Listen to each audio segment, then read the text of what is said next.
Leopard 2 tanks are coming from Europe. You must be relieved. Ще ні. Щойно. Шольц? Тільки що?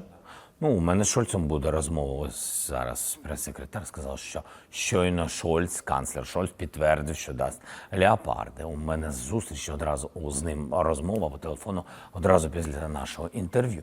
Я дуже радий, хочу подякувати Німеччині. Я дякую Британії і дякую Сполученим Штатам Америки за те, що вони прийняли такі рішення.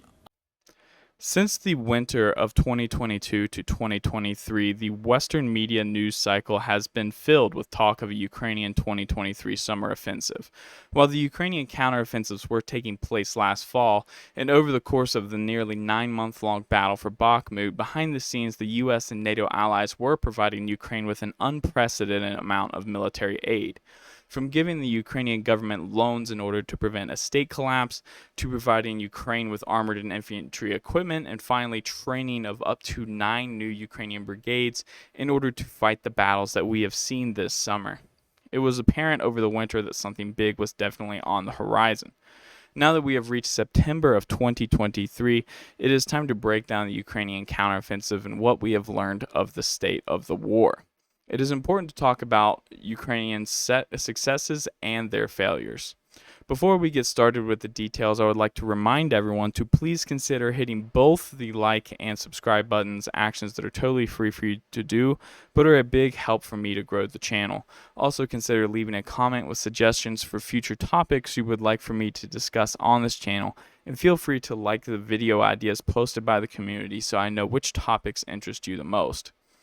In April of 2023, a United States Air Force Airman First Class by the name of Jack Teixeira, which I apologize if I'm butchering the pronunciation, was arrested for sharing classified documents onto a Discord channel.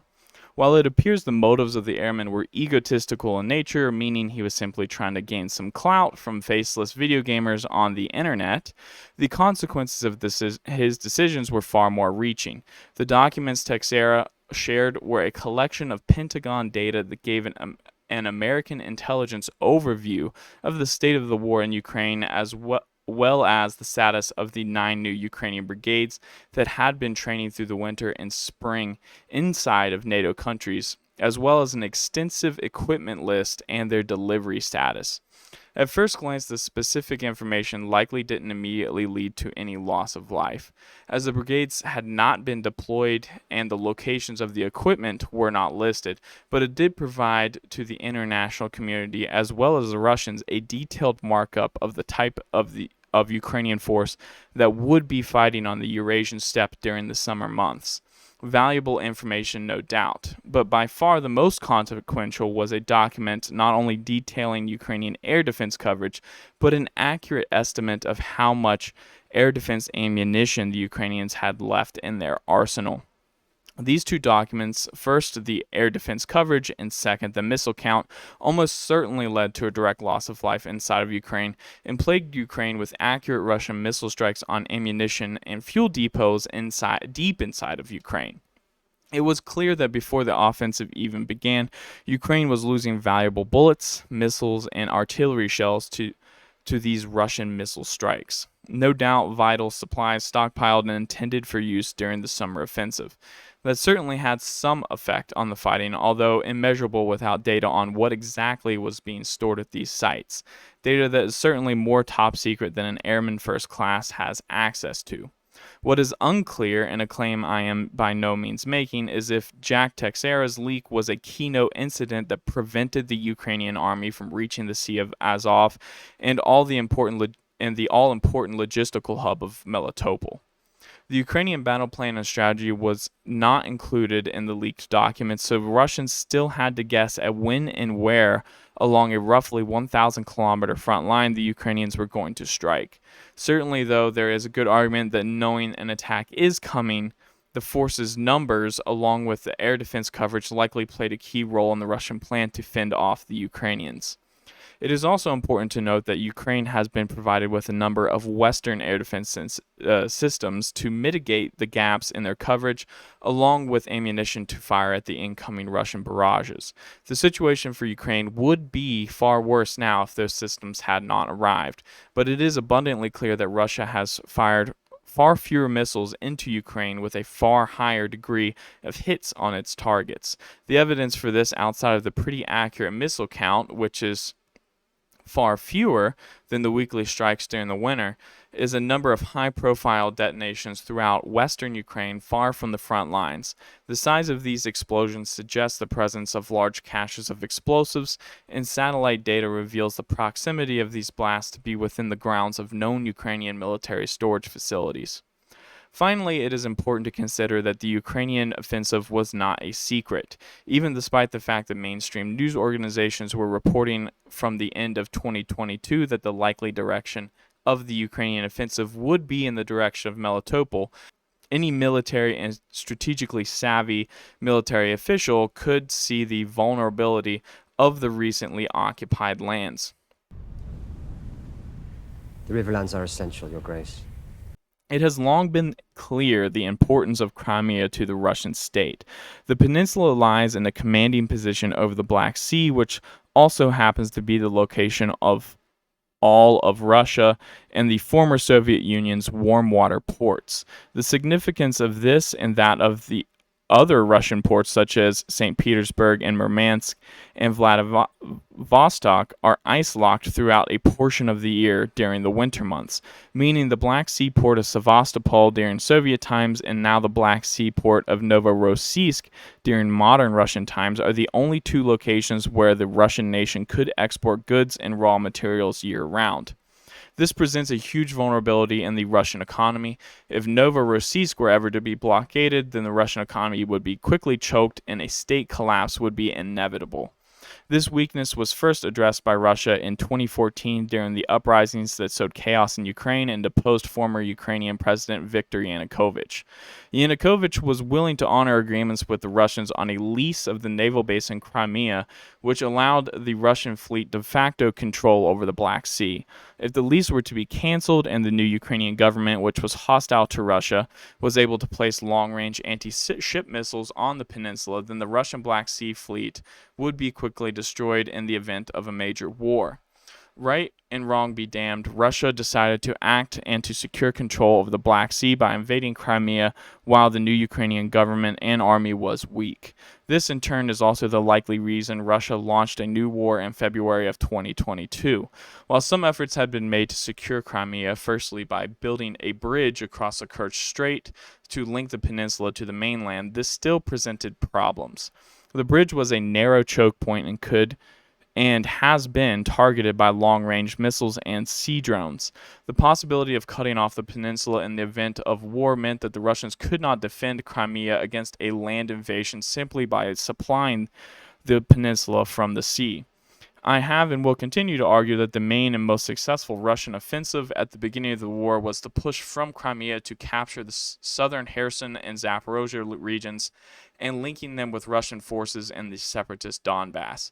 This allowed Russia a land corridor to Crimea, securing Russian sea trade year-round and placing the Kerch Strait Bridge largely out of range of land-based missile systems. While clearly Ukrainians have been successful twice now in targeting the Kerch Strait crossing, Crimea would not truly be at risk until the land corridor was captured. This is why Western military analysts were convinced that Ukraine had a potential to win the war. On paper, Russia has a vast military-industrial base, a strong export economy of fossil fuels, and a vastly superior manpower pool. But geographically, the Russians' entire economy is an appendage that jolts out into the Black Sea only 70 kilometers from Ukrainian reach. In short, the Russians could easily predict the direction of the Ukrainian offensive, as there was only one possible path to Ukrainian victory. Starting in the summer months of 2022, Russia began construction of the largest and densest line of fortification since the construction of the Maginot Line in France during the dormant period between the First and Second World War. mapped out by military analysts with access to recent satellite images of southeastern Ukraine, you can see Russia laid out a roughly three-tiered defensive line spanning over 100 kilometers from the banks of the Dnieper River to the borders of the long-occupied Donbass region.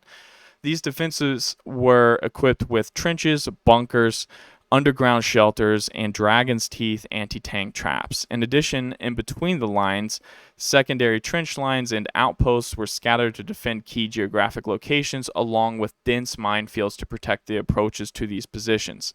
In front of the first Russian line, the Russians created a deep buffer zone several kilometers deep of what is likely to be the largest and densest minefield created since the Second World War.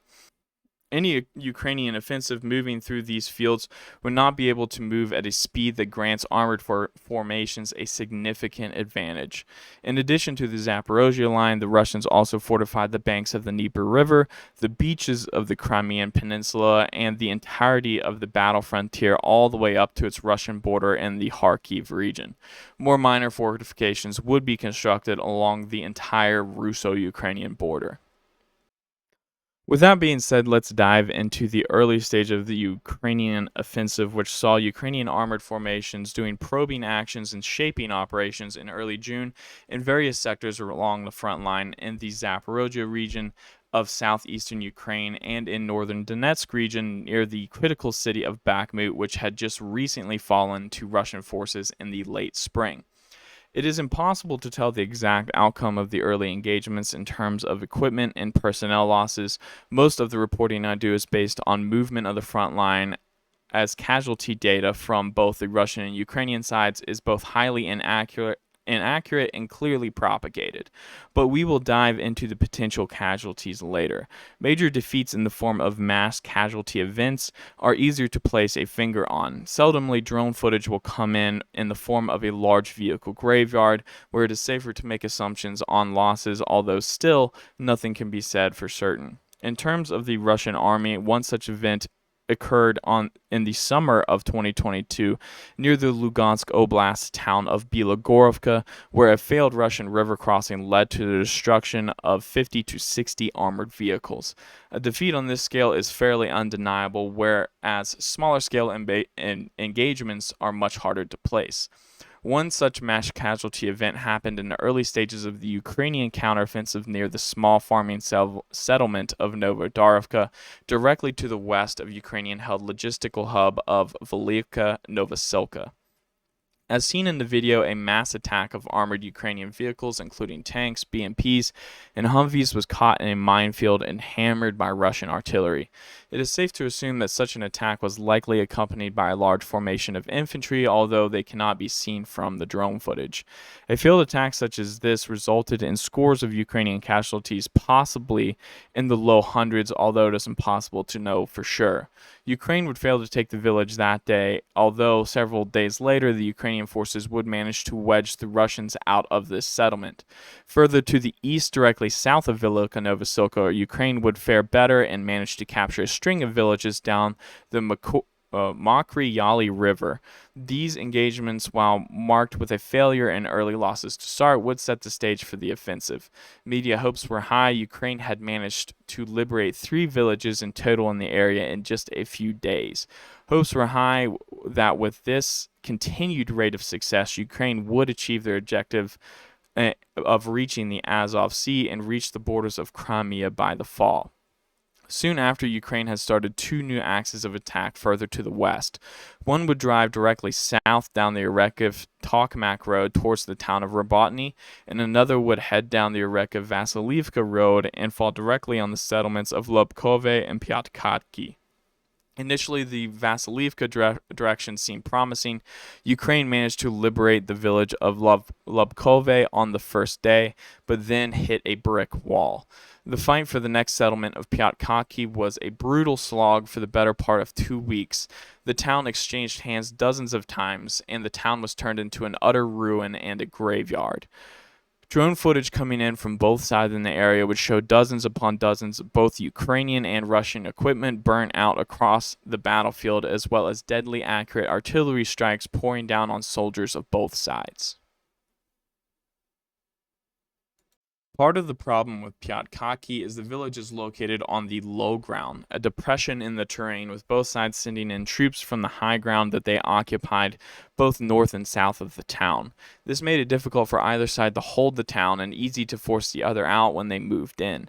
Brutal fighting would take place in the area well into July, with Ukraine ultimately prevailing and capturing the town, but failing to push past it to what was likely their primary objective of Vasilivka, the largest town in the area, located on the banks of the Dnieper River and in a commanding position over the local road network.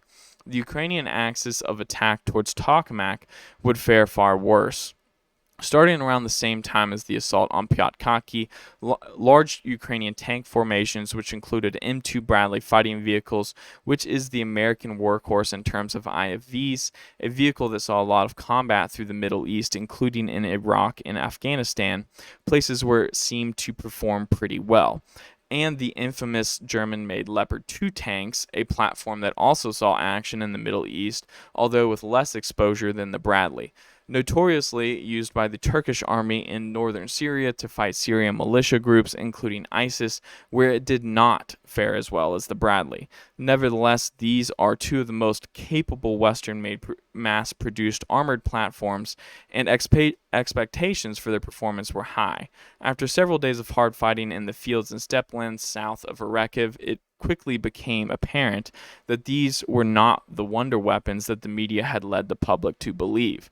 While there is some anecdotal evidence that Leopard 2 tanks outclass older Russian T-72 tanks on the battlefield in terms of speed, firepower, and technology, tank versus tank battles are more on the rare side, although there are several documented cases of Leopard 2 tanks destroying Russian T-72s.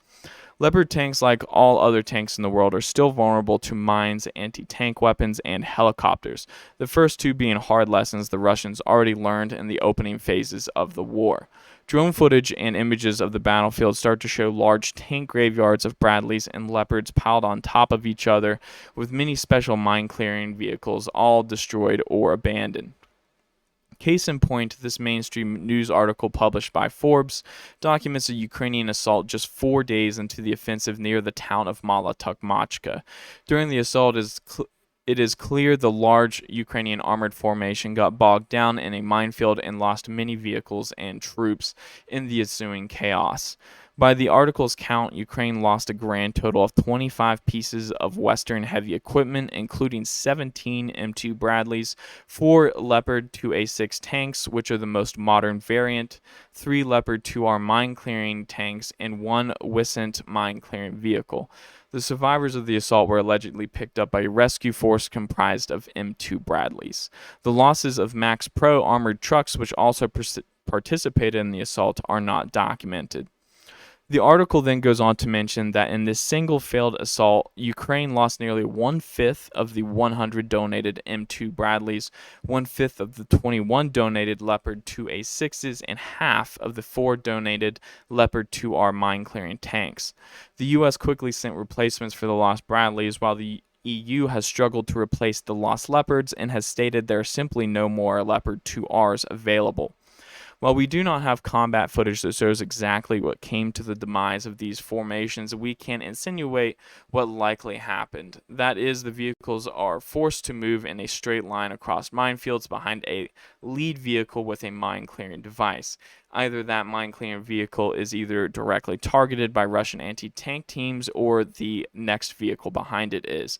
Either way, what results is a textbook ambush of an armored column with no room to maneuver. Destroying the first vehicle traps the ones behind it with nowhere to go. Some try to reverse but cannot because of the traffic jam behind them. Some move off path and run over mines that haven't been cleared. Some stand and fight, but likely don't last long due to artillery being called on top of them, and many simply abandon their vehicles and run away, not due to cowardice, but more so the hopelessness of the situation. Abandoned vehicles are either later picked up by special battlefield recovery tractors at night if they are lucky, but most are destroyed by Russian artillery while lying at rest. Keep in mind we are still in the month of June. A lesser known fact is exactly how many Russian forces are being destroyed during all of this chaos. Ukrainian channels post pictures and videos of destroyed Russian equipment nearly every day, and during this time period, the frequency of these posts was much higher. Sustained combat is going to result in sustained losses, so the Russian forces in these engagements did not go unscathed. There are some blogs that document Russian losses. One such blog, called the Oryx blog, has a very insightful record of equipment losses for both sides during the conflict. However, there are many issues with this blog and others like it. I am not throwing shade at the author, as I do believe a great deal of work is put into tracking this information with seemingly no reward for doing so, but I do believe it is unreliable at best.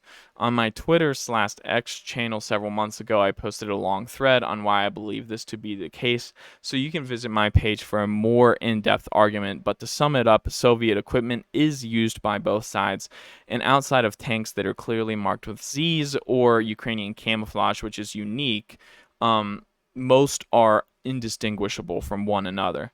A random review of the Oryx blog will show that a great deal of the vehicle losses assigned to one side or another are attached to photographic evidence of the loss. I would suggest a majority of the documented losses are devoid of recognizable markings altogether, and many of the vehicles are nothing more than a pile of rubble, where it comes into question how the model of the tank was identified in the first place. It appears to me like too much trust is given to the submitter of the photo to the internet in identifying the model and nationality of the rubble. The submissions at the initial phases of the war, during the time of the highest frequency of heavy equipment losses, appear to me to be where the majority of these issues are present. I am not addressing this with the intention of saying one side has higher losses than another. I believe propaganda comes out from both sides in terms of casualties. I am merely suggesting that video and images coming from one side of another or another reaches the public for a reason benefiting the source of the information. Russian and Ukrainian war bloggers are only going to share the successes from the battlefield and likely edit down hundreds of hours of footage of failed actions or stagnant nothingness to get a 20-second clip of them finally destroying a BMP to the public. These clips are accompanied with statements of great victory, often claiming the losses were much higher, but the footage cannot be shared for operational security reasons. In the Oryx blog, the opening statement is that, quote, "This only includes destroyed vehicles and equipment of which photo or videographic evidence is available. Therefore, the amount of equipment destroyed is significantly higher than recorded here." I believe this to be the primary issue of using photos and videos to assess the general success of the conflict, opposed to the mapping approach I generally take. As you well know, in 2023, cell phones and cameras are readily available even in the Russo-Ukrainian sphere, and the entire battlefront is under constant video surveillance by both sides from cheap and easily replaceable drones. I believe it to be more likely that the thousands of pieces of equipment we have visually seen being destroyed is likely to be the only equipment we've seen destroyed. After all, if there is a fight, both sides are recording it. Any equipment destroyed behind enemy lines on either side without witness can be photographed and propagated as a loss of the enemy. Hence, I find it more likely that we have duplicate documented losses rather than under documentation. But we will just call that a philosophical difference. But one thing is clear: when it comes to the early phases of the Ukrainian offensive, we did not see large vehicle graveyards forming on the Russian side of the line. The Russian tactics in the earliest stages appear to have been to keep their armored units away from the Ukrainian tank columns, only to step in when needed and rely heavily on anti-tank teams, Ka-52 Alligator helicopters, which are equipped with long-range anti-tank guided missiles, and deal as many blows to the Ukrainian armor as possible while they struggled in the Russian minefields. It was clear that Ukraine would have to switch tactics, and they would do so. But first, we will go to a fourth axis of attack, one the Ukrainians likely decided on in order to divert Russian resources away from the southern front. That area is the environment around the then recently captured city of Bakhmut. This axis of attack is under some recent criticism as Western media, which got their information from Pentagon officials, claimed that resources should not have been used here and should have instead gone to the southern front, where a breakthrough was not only more likely, but more likely to lead to victory. After all, if Ukraine recaptured Bakhmut, it would not win the war for them. It would be a costly endeavor for a ruined city, only a morale victory, as the Russian army has just recently captured the city and has made a big hoopla about it. To be fair to the Ukrainian command, assaulting Bakhmut wasn't a completely senseless decision. While it is easy to criticize failed operations after the fact, it is important to appreciate and recognize how an operation can aid a larger plan. Russia had just recently captured the city and was using it to sell to the Russian people the first great Russian victory in months of the war, an important bit of propaganda for the Russian war effort after the defeat and loss of their gains in the Kharkiv region and their retreat from the western banks of the Dnieper River in the Kherson region last fall. Challenging the Russian army in Bakhmut would certainly lead to considerable resources being diverted to meet them. Not only that, but the elite Wagner mercenary group that turned the tide for Russia and captured the city was removed from the front line. It was believed that the city was being defended by green conscripts which entered service in the winter and had yet seen combat, also supplemented by VDV airborne units which were of higher quality but not to the level of the Wagner foe. I seriously doubt that Ukraine ever intended to retake Bakhmut. It's likely that these efforts were only serious enough to create a serious diversion, and that was certainly achieved. Russia's highest battlefield losses in the summer campaign came from this sector of the front just south of Bakhmut. Once a large Russian salient that encroached on the fortified town of Chasiv Yar was quickly reversed. Ukraine's Azov Brigade led these assaults, a resurrected unit that is meant to carry on the legacy of the Azov Battalion that was cut off and surrounded in Mariupol and ultimately surrendered to Russian forces in the biggest Russian victory of the war. And I say biggest victory because Mariupol was a city of nearly 500,000 people, by far the largest prize, and was captured in 3 to 4 months compared to Bakhmut, a city of 80,000 people captured in nearly 9 months. The Azov Battalion is also famous for its neo-Nazi roots, a fact Ukrainian media has attempted to divert attention away from, although it can still clearly be seen in the unit's insignia, the Wolfsangel symbol, most popularly used by Nazi German units in World War II, most notably by the 2nd SS Panzer Division, although it was also used by others. The new Azov Brigade has been named the 3rd Assault Brigade, and the insignia has been adjusted rather cleverly. Although it is well known that this unit is formed from Azov veterans, and this culture can be seen in the close resemblance of the insignia, it does seem to have succeeded in drawing attention away from the Nazi roots, however, as when the brigade is mentioned in combat reports, it is referred to as the 3rd Assault Brigade rather than Azov.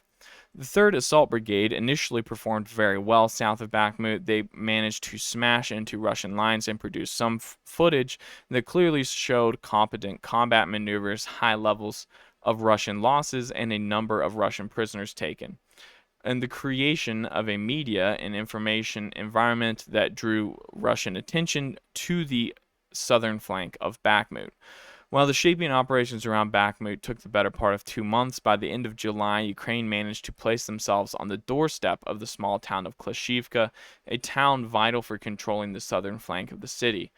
Once the Russians had captured it over the winter, they began making large daily gains inside of the city. So if Ukraine recaptures it, then it could provide similar advantages. Moreover, Klashivka is in the shadow of a towering hilltop that looks east over the terrain. There is an extensive eastern-facing trench network on top of that hill that would give Ukraine a dramatic battlefield advantage.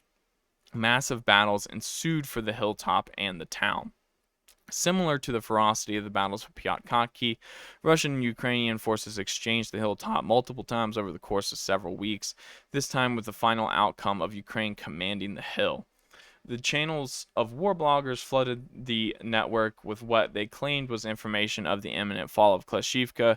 For the mainstream media, this was converted to information of the imminent recapture of Bakhmut.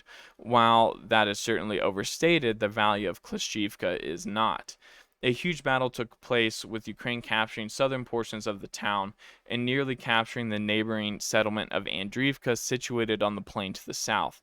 At several points in time, it was said that Ukraine captured the town.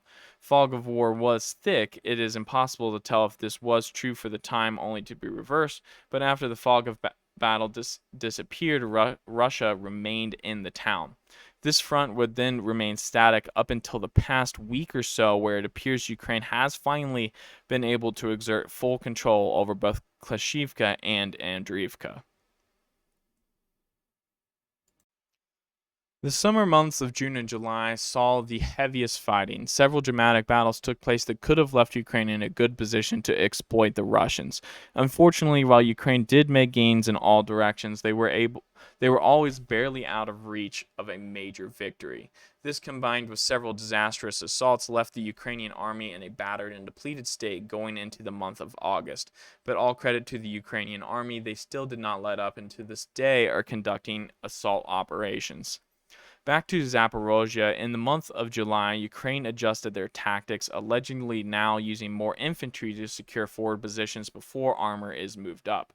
By Ukraine placing more men on the front, they are able to force back Russian anti-tank and recon teams, in a way shielding their valuable armored formations from lethal hit-and-run blows that were so devastating in the minefields. Unfortunately, this is a tactic that puts more men in harm's way, undoubtedly leading to higher loss of life, if not equipment. Additionally, this method is much slower and reduces the value of armored columns in general, as the main purpose in massing armor is for a breakthrough assault that can quickly move behind enemy lines to cut off reinforcements and secure vital crossroads. Ukrainian armor has now been reduced to supporting Ukrainian infantry from a safer distance. During this time period, Ukraine developed a new tactic for clearing minefields, something that desperately needed developed. This tactic is rather clever and certainly contributed to an increase in the Ukrainian pace in the Robotny direction. Mines are concealed and difficult to spot with the naked eye, but they are metallic and absorb a great deal of heat from sitting out in the sun on a hot summer day. Ukraine began using quadcopters and large scouting drones equipped with infrared imaging. As seen in this video, the drones would set out after sunset, and lo and behold, metal objects in the field would put off a faint glow. This allowed Ukrainian intelligence to sight them in for precision artillery strikes in an effort to set off the mines. Obviously, this cannot be 100% efficient, and mines buried deep in the soil cannot be spotted, but clearing out some of the mines in specific pathways allows for a quicker and less risky movement of armored vehicles and infantry riding in armored cars, such as American-provided Humvees. All credit to Ukraine for coming up with a clever solution for modern anti-tank warfare, one that will not go unnoticed by global military leaders, including those in NATO and on the Russian side. Assaults on two fronts continued. In the area of Veluka Novosilka, Ukraine had managed to wrestle control over a total of 9 settlements by mid-August. This is by far the most successful direction of attack for Ukraine in the entire summer fighting season. On the other hand, these were the most northerly Russian positions on the entire southern front line, meaning even after the fall of these positions, there were still other sections of the front line that were closer to the Sea of Azov and the primary objective of Melitopol. And these assaults, despite their successes, have still failed to reach the first major Russian defensive line south of the city. So with international pressure mounting, including the possibility of reduced military aid if the offensive fails to produce results, along with a slowly developing Russian offensive pressure campaign in the north, Ukraine appears to have moved the majority of their efforts to the Robotny direction. A quick note on the Russian offensive pressure campaign. Similar to the media environment in the West, which constantly overstates Ukrainian gains, mostly through clever headlines that claim major breakthroughs have been made in the directions of Tokmak and Melitopol, claims that clearly can be seen in the mapping as minuscule in the grand scheme of things. Russian sources constantly overstate their successes in the far north of the battle frontiers in the Lugansk region. Some breakthroughs and advances were made by the Russians in this direction, including a crossing of the Drabets River and an advance on Sinkivka that managed to wrestle a strategic intersection southeast of the town, bringing it into partial encirclement. But the claims that these advances are on the verge of recapturing Kupiansk appear to be just as overstated as Ukrainian claims that they are soon going to capture Tokmak. And as of this moment, it appears Ukraine was able to retake the Sinkivka crossroads, although the fog of war is thick here, and it might just be the case that we can't confirm the Russians are still at present at that position. While Kupiansk is closer to the Russian war machine than Tokmak is to the Ukrainian one, it does appear like these are a diversion similar to that of the Ukrainian assault south of Bakhmut, meant to draw Ukrainian reserves away from other areas. This was missed by me in previous reporting, so I'm simply correcting the record. I will get into the consequences of the pressure in this area momentarily. It has also been reported that Ukraine had hoped to achieve a major victory in the summer offensive before the NATO summit in Vilnius that took place in July. While I am aware that there will be some commentary about how this is evidence that Ukraine is a puppet of the West and political motives can have a dangerous effect on battlefield decisions, I will say that regardless of that, politics is an important aspect of war. If Ukraine is seeking to secure their future and a partnership for their efforts, whether it be weapons or defense compacts, showing results is certainly necessary for that continued partnership. After all, while media is focused on winning hearts and minds, the cold reality is that when dealing with national partners, they want to be assured that you can win and not just that you should win. Similar cold decisions are made by bankers when giving out loans or by sports teams when it comes time for cuts. On the topics of politics during wartime, I would recommend reading Supreme Command, Soldiers, Statesmen, and Leadership in Wartime by Elliot A. Cohen. The author goes into great detail on 4 Western wartime leaders: Abraham Lincoln, Georges Clemenceau, Winston Churchill, and David Ben-Gurion. Cohen examines the leadership traits and actions of the 4 politicians who triumphed in varied military campaigns that were by all means make or break situations for the U.S., France, the United Kingdom, and Israel. I am not comparing any of the world leaders to these 4 men. I am simply stating that reading this book, which is on the U.S. Army War College and the U.S. Naval War College's reading lists, would give some insight into the motives of a wartime national leader. Unfortunately for Ukraine, not only did they not produce any meaningful results ahead of the NATO summit, but their forces were or are worn down, struggling to make more gains, and were then facing a growing threat from a slow Russian advance on the outskirts of Kupiansk, threatening the Ukrainian Kharkiv gains of last fall. While Ukraine did manage to transfer troops to the area in time not only to contain the Russian breakthrough, but push it back, at one point in time the Russians did manage to create a deeper breakthrough into Ukrainian lines than Ukraine managed against Russian lines through the entirety of the summer campaign up to that moment, at one point advancing as far as 7 kilometers. While it appears Russia has abandoned this line of attack from now, they have shifted further to the north, capturing farmland and temporarily putting the settlement of Sinkivka in semi-encirclement. Sinkivka, a small, unnotable village in normal times, is serving as the northern bastion for Kupiansk. If Russia were to capture it and exert significant pressure and resources in this direction, then eastern Kupiansk could fall to Russia in the future. I say if, because I am unsure if this is actually the goal and the degree of how overstated the Russian gains actually were. Similar to Ukraine's summer assaults on Bakhmut, this is a threat that cannot be ignored by Ukraine, meaning significant numbers of men and armor will need to be and likely has been transferred to the region to shore up defenses. These are men and material which Ukraine appeared to have in abundance at the beginning of June that are now a precious resource even if Russia does not force its way into Kupiansk. simply by making Ukraine stop them and strip valuable resources away from an already struggling offensive in the south. Now, returning to the southern front, if Robotny could be captured, it would be the first settlement that sits on the road to Tokmak to fall. Tokmak is a large town where many roads and rail lines meet. Not only that, but it would be the third or fourth largest town recaptured by Ukraine since the war began. Battles near Robotny have been brutal. The fields north of town have been littered with the carcasses of Ukrainian and Russian armored vehicles. The vast majority of documented Leopard tanks and Bradley fighting vehicles that have been destroyed have come from this area. This gives the picture that this was always the most important direction of attack for Ukraine. But up to mid-August, Ukrainian forces had failed to take a single settlement in the area. Around the 15th of August, the first reports finally came in that Ukraine had made notable progress in this direction, capturing forests neighboring the town and fighting for the first row of structures in the village. Like many times before, media reports were frantic with claims of a Russian defeat and capture of the town. Fierce battles in the area have ensued since this time. Ukraine clearly had a presence in the village, likely controlling the entire northern section.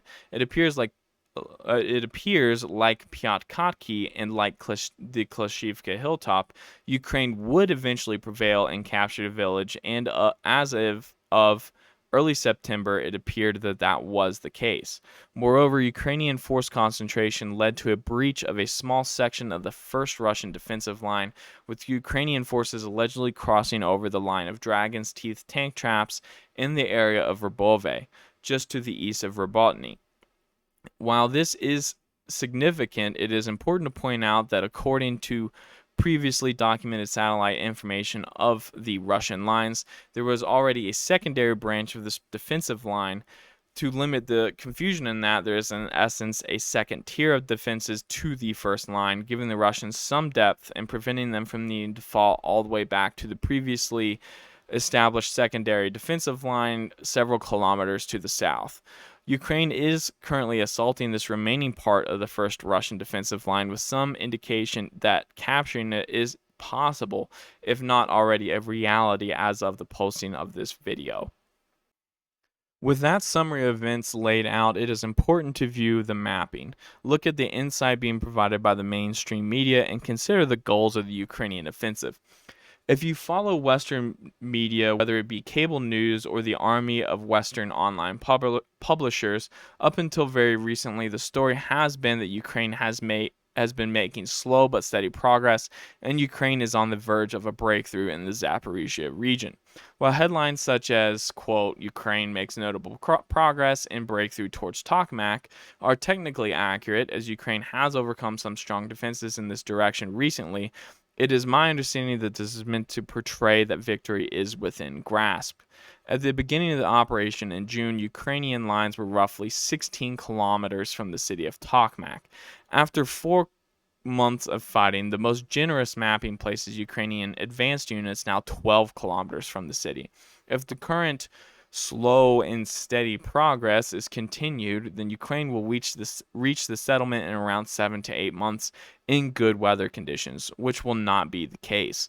While admittedly Ukraine has just forced Russia off the strongest defensive line, and it might seem this would speed up the process, the line was breached in the wrong direction. This was likely an effort to go around the Russian defenses south of Robotny, but fallback positions along with the second defensive tier do not make this task any easier. This is a map of the current Ukrainian battle space provided by the Institute for the Study of War based in the US. The blue areas are the known Ukrainian gains, while the red lines represent Russian defenses and fortifications. If this had been the state of the map after the first month of the fighting, say in the beginning of July, then I would agree with the assessment that Ukraine is making serious gains on Tokmak. But considering it is now the end of September or possibly October, depending on how long it takes me to edit this video, it can hardly be said that Tokmak is in the realm of soon being liberated by the Ukrainian army. Had this been the slow but methodical offensive that the media is claiming, then it might be within reality to say that Ukraine might capture Tokmak in the spring. But based on the limited evidence we have, claims of high personnel losses, clear lack of territorial gains, and large portions of the donated equipment lost in a single battle that we covered, not to mention the many others that we did not have time to cover, I seriously doubt that Ukraine has the capability to ever retake Tokmak, much less capture it soon. In any situation outside of a complete collapse of the Russian army and or state from within, Russia will be able to continue sending fresh troops and reinforcements to the area. If a reversal of the Ukrainian gains cannot be achieved through counterattack, then we will see another winter of even more fortifications being constructed to make any potential spring push by Ukraine astronomically more difficult. All this being said, Tokmak is not even the primary objective. It's Melitopol, and an additional 30 kilometers south of Tokmak, meaning that at the end of September and the Ukrainian summer offensive, Ukraine is a total of 43 kilometers from even reaching its primary objective, much less capturing it, and this isn't even considering the gains in other directions that will be needed to be made to secure the flanks of the assault. That brings us to measuring the total area of Ukrainian gains, which I apologize in advance. I have been speaking in kilometers up to till now, but I made these measurements in square miles when I did them. But most of you are smart enough to understand the numbers. So here is an estimate of the total territory recaptured. I am given a range estimate because it's difficult to tell how much of the battlefield is now no man's land. In the Vasilivka direction along the Dnieper River, Ukraine managed to gain between 6.75 and 7.75 square miles. In the Tokmak direction, Ukraine gained between 24 and 26 square miles. In the Mariupol direction south of Velika Novosilka, Ukraine managed to gain 64 to 66 square miles, by far the largest land grab. On the Bakhmut front, Ukraine managed to capture between 16 and 18 square miles. Several other smaller attacks on other fronts resulted in marginal gains, but considering the Russian minor gains as well, we will just cancel them out. So on the southern front, the only one that really mattered out of the three axes of attack, Ukraine in total managed to capture around 100 square miles. This compared to last year's Kharkiv and Kherson offenses, which had a grand tally of around 6,300 square miles captured. In summary, the Ukrainian offensive has failed to make the gains necessary to achieve its publicly stated goals of recapturing Melitopol, meaning that as of this moment, Ukraine has not come close to cutting the Russian land bridge to Crimea and positioning long-range artillery and missiles that could destroy the bridge crossing over the Kerch Strait for good. Some progress was achieved, a salient created north of Tokmak, a relief of pressure on the logistical hub of Velika Novosilka, and a recapturing of Klishchiivka, which creates stress for the Russian army in Bakhmut. Some other small victories have been achieved by Ukraine that I have not yet mentioned and do not have time to go into deep detail of, so I will just list them off. First, in the Dnieper River Valley, Ukraine managed to capture several islands in the floodplains after the destruction of the Kakhovka Dam, an incident where it still remains unclear where the blame should lie. A campaign of long-range drone strikes in various areas deep within Russia, which has not affected the Russian war machine, but certainly stressed the average Russian citizen now feeling the effects of war. A campaign of naval drone strikes against the Kerch Strait Bridge, which has again destroyed a section of one of the roadways across to Crimea. A drone and missile campaign against Crimea itself, which has been somewhat successful in targeting Russian logistics and supply caches. And finally, a beheading and dissolving of the Russian Wagner mercenary group. It is unclear if Ukraine itself had any involvement in this last one. It appears like Wagner leader Yevgeny Prigozhin dug his own grave when he publicly announced he was marching on Moscow, and then foolishly broke his exile only to attempt to return to Russia via a private jet, which all signs point to it being shot down. I say this is a victory for Ukraine because clearly the elite Wagner group was causing headaches for the Ukrainian army. Its turning against its former masters is clearly to the Ukrainian benefit. So with that being said, there are still several weeks left to the fighting season. The fall and winter rains in Ukraine could start as soon as mid-October or could be delayed to early November, still leaving a small window, but based on the Ukrainian gains so far, the offensive has failed. Of course, from where I sit, I do not have all the intel, and it is possible that we are missing something. In 2022, it appears Vladimir Putin and the Kremlin drug their feet on announcing a mobilization. Losses in the war up to that point had led to a notable thinning out of the Russian front line, and Ukraine was able to take advantage of that situation, striking Russian forces where they were weakest in the Kharkiv region. It is certainly possible that Russia has taken on serious losses over the summer campaign and is once again in the position of weakness since a mobilization has not been announced in Russia since 2022. I am skeptical, however, that the same exact mistake would be made twice, and based on the time of year, it appears Ukraine is long past the opportunity to make a major breakthrough, as the ones last year occurred in September. If it does come, however, it isn't likely going to be in the south, where Russian forces appear to be the strongest. So what exactly led to the Ukrainian failure to recapture Zaporozhye? From my analysis, there appear to be several key culprits. First, leaked intel allowed the Russians to know who was coming, not where, but who, where they were trained, how long, how many, and what they would be bringing with them.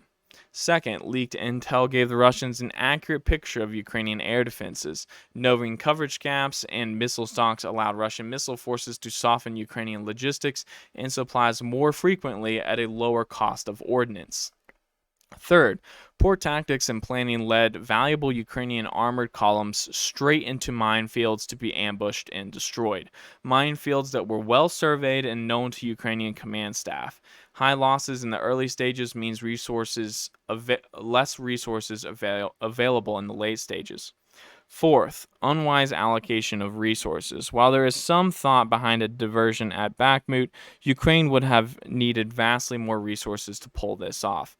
Russia clearly had more than enough troops and equipment to fight in all sectors and prevent major breakthroughs in each, as is evidenced by the results, not to mention start their own small diversionary offensive.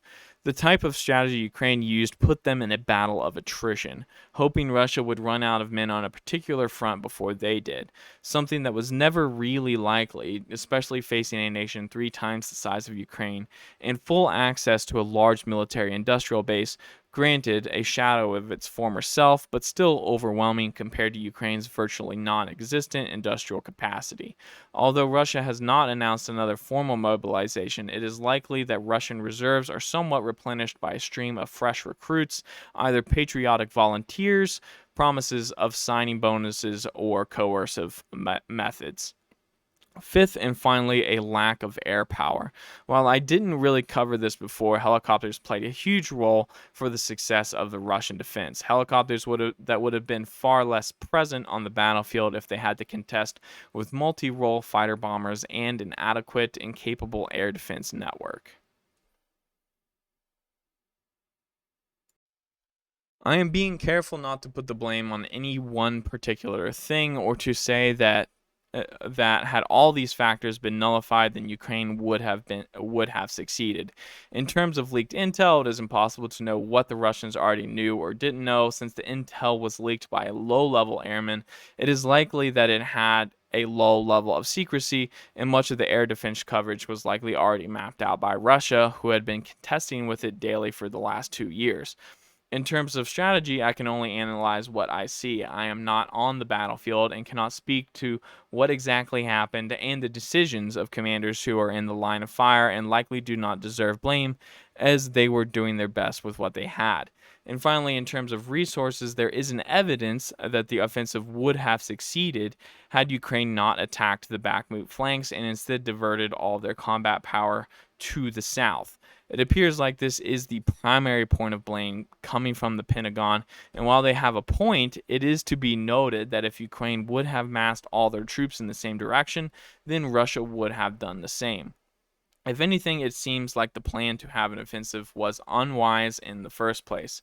Using the NATO trained formations and equipment for continued defense rather than an offensive would have greater effect on the longevity of the Ukrainian war effort.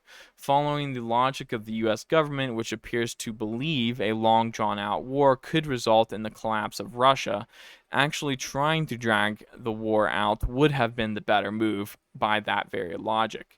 These reinforcements would have certainly been enough to fight off any future Russian offensives and could have been used to further fortify Ukraine's frontiers and borders.